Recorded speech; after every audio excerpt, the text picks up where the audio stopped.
Hi friends, mini vlog 103 செவ்வாய்க்கிழமை எடுத்த video. பசங்களை ஸ்கூலுக்கு அனுப்பி வச்சுட்டு தங்கச்சி பார்த்திங்கன்னா கிச்சனை க்ளீன் பண்ணி விட்டுட்டா.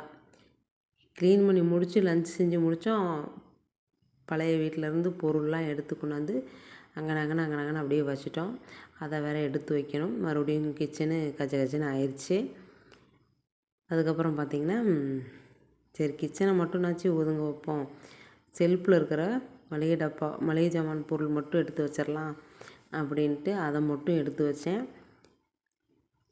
ஒரு தொடச்சி விட்டுட்டு வைக்காமல் அப்படியே வச்சுட்டேன். தூசியாக இருந்த மாதிரி இருந்தது, அதனால லைட்டாக ஈர துணி வச்சு தொடச்சிட்டு இந்த மளிகை ஜாமான் டப்பாவை மட்டும் எடுத்து வச்சிட்டேன். இது மட்டும்தான் செஞ்சுருக்கேன். வீடு கட்டிப்பார், கல்யாணம் பண்ணிப்பாருமாங்க. ஆனால் இங்கே வீடு மாற்றிப்பார், அதை ஒதுங்க வச்சுப்பாருன்றதே பெரிய விஷயமா இருக்குது ஃப்ரெண்ட்ஸ். பாய், நாளைக்கு பார்க்கலாம். தேங்க்ஸ் ஃபார் வாட்சிங்.